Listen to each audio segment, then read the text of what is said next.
Hey, good morning. Are you awake yet? If you're like me, you're looking at your desk first thing in the morning and thinking, oh my gosh, what happened? What bomb went off when I was sleeping? But if you're in another part of the country, I have a question for you guys. Do you ever get to the end of the day and find out that you have not accomplished anything for the whole day, that you had a to-do list laying right there on the table and none of it got done? Those are really unproductive days, right? And I want to know, are you a reactive business owner or a proactive business owner? As it is, all of us, all small business owners, have to wear a lot of different hats. And if you are to be successful, you have to find a way to manage your time so that you can proactively do the things that need to be done in order to run your company and make it successful. Now, the first thing is, do you even know which tasks are important for your business? Okay, this is another place where you can make your company exceptional or managed by exception by paring down and first evaluating to pare down the tasks that you do every day. And we have a proven process for doing that so that we can help you decide what things, excuse me, my nose, it's just so bad today.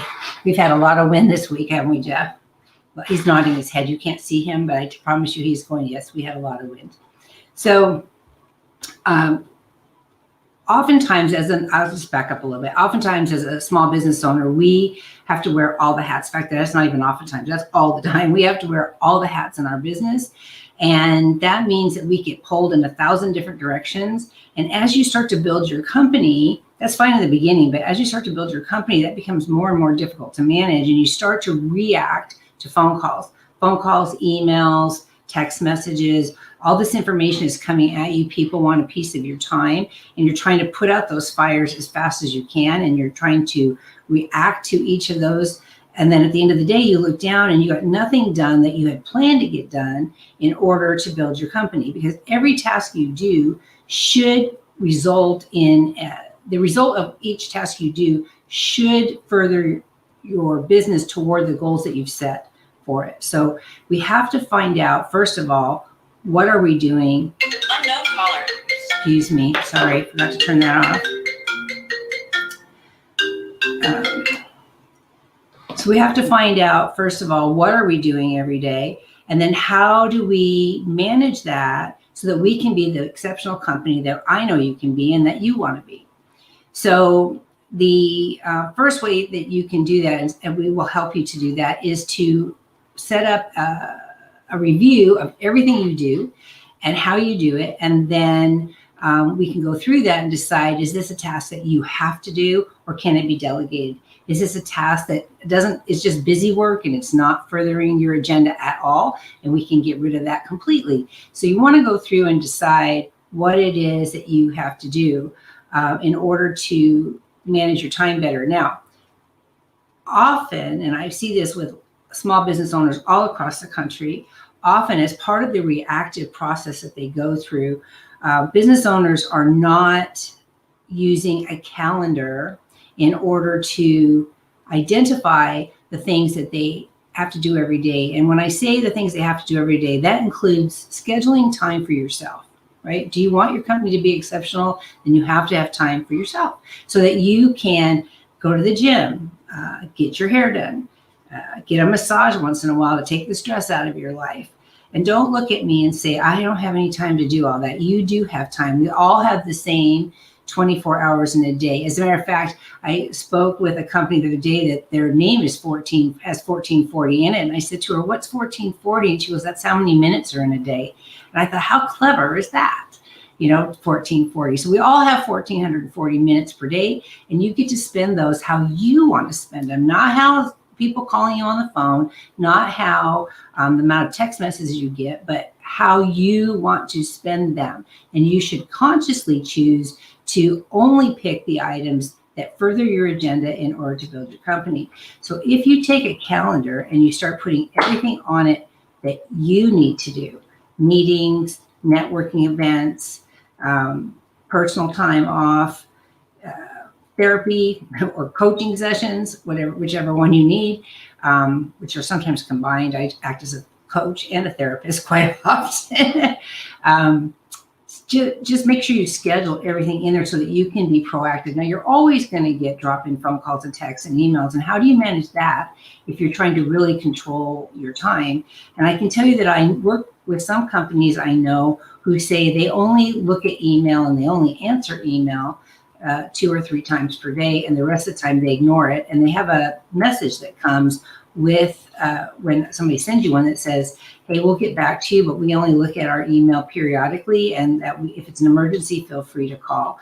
So you could implement something like that. I don't think that works well for our industry so much, because we are a lifestyle management industry and we are customer focused. As far as when people call us, they have tasks they want us to do.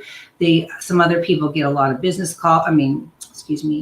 advertising calls, marketing calls, that sort of stuff. So they want to filter those out. But we pretty much, when our phone rings, we get somebody who's looking for a new business or to hire us for something. So we need to take those calls. So I want to make sure that we want to focus on making your business exceptional. And the way to do that is to manage by exceptions. And the way to identify those exceptions is to do some analysis to figure out what parts of your business are critical, what parts are nice to haves, and what parts are unnecessary altogether. Now, I can give you some examples. I want to remind you, like I try to do every week, that even though I use examples from my own experiences, that does not mean that I'm only here to talk about myself or to tell you that you have to do work the way I do. You do not. But I can help you choose how to do work that is best for what you're doing, and to make sure that you're the most effective and productive as possible. So I was going to give them an example. Do you remember which one it was? I don't know. Oh, what was I going to talk about? We were talking about managing by exception, right? Shoot, it'll come back to me. This is what happens when you get over 60. You cannot remember whatever you were going to talk about just a minute ago. Do we have any questions? Yeah. No, not yet. Okay. Please be sure to put your comments down there. I like to answer the questions. Even if you see this later, you're not watching it live, leave your questions and let me help you answer how to be exceptional. So we did talk about management by exception. And is there anything else I need to add to that? Because I really can't think of the example I wanted to use. The punching. He's punching. So if you can think of yourself as a boxer in a ring, that's a good analogy. You're at a boxer in a ring, and from all the different directions, like a wrestler or a boxer is dealing with people coming at him and wanting to fight, are phone calls, emails, text messages, your to-do list, and proposals you have to write, and people you have to meet, and all these things are coming at you, and you're trying to knock them out one at a time all day long. And then you get to that end of the day, and maybe you didn't knock out what you needed to for the day, and now you've got to carry it over. Or like me, you end up working at night. It's because you can't get it done during the day because the phone never stops. Now, the phone not stopping is a good thing, but it's not great if you can't manage it. Okay, and we have to find a way to manage that by exception. Remember, management by exception is the 80-20 rule. We are going to solve 80% of our issues, problems, challenges, new business opportunities, everything about our business. We can solve 80% of it by managing only 20% of the data, 20% of the tasks, 20% of the communication that you need to make, 20% of the critical pieces of your business will make 80% of it better. The trick is finding out what those 20% are, because they vary from company to company and they will change over time. Okay, I think we've talked about this in the past, have we not? That those 20% of whatever you're managing in your business will change over time. And so it is not a one and done process. We have to continually look at it, which is part of the reason they call it continuous process improvement, is because in order to keep growing and to keep improving and to become more and more exceptional in your company, you have to evaluate and determine what that 20% is all the time. And before we close today, I would like to tell you that in addition to scheduling, using a calendar to schedule what you want to do during the day and to, oh, I remember my example. Do I want to tell them anyway? Okay, let me tell you my example. So when I first started my company, I did all the books myself. I'm sure you do too. I have a QuickBooks. I taught myself how to use QuickBooks, and I keep track of all my invoices and all my bills that I have to pay for the company so I can get an accurate look at where we stand from a profit and loss perspective. And I hope you're doing the same. Don't do a spreadsheet. Don't forget to put stuff in. Don't throw receipts in a box.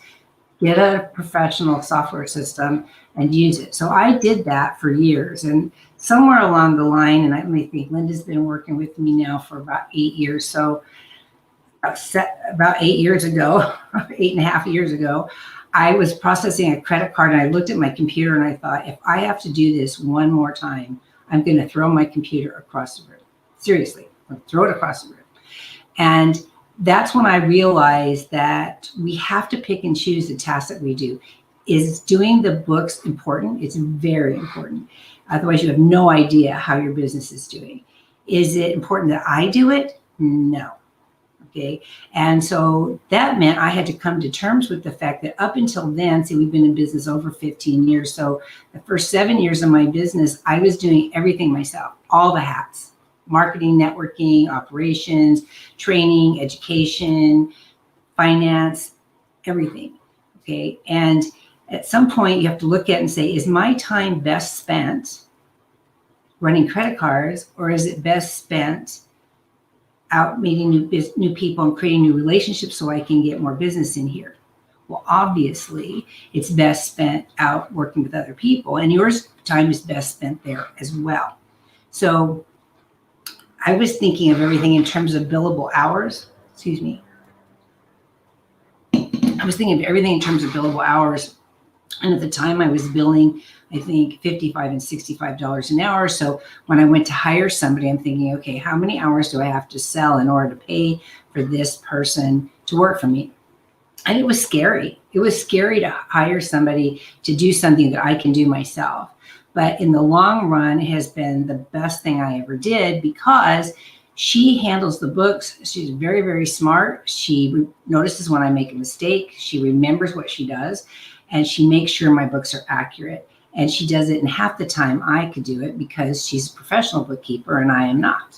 So these are the kinds of exceptions that you want to look for. Is it really necessary that I do it? No. Is it necessary that you do it? No. But it might be necessary in the beginning. Okay, it might be necessary because you haven't built enough of a business to pay for it, but you will, and then you should let it go. And that can be a challenge all of itself, learning how to delegate and all that sort of stuff, which is a topic for another day. So to wrap up, I want to tell you that we want your company to be exceptional. We have this exceptional method that we offer, and we want to help you be exceptional, which means identifying the 20% of your business that you personally need to manage in order to make sure that 80% of your business runs smoothly and grows and makes money and brings in more clients. So if you have any questions about that, that's right? If you have any questions, you want to talk to me, get some more information about when we say the exceptional method, what that means. I think our contact information is on the screen, right? And we're always available. I'm available 24/7. I would appreciate if you did not call me at 4 a.m. because I have clients who do that, and I am actually going to the gym at that time, so I don't really want you to call me at 4 a.m, but I'm here if you need me, and you may call me if you have to. So you can contact us by email or by phone, and we'll explain more in depth about this exceptional method, and we will also continue to talk about this week after week, so please join us every Thursday morning at 8 a.m. Pacific so that we can tell you how to make your company exceptional.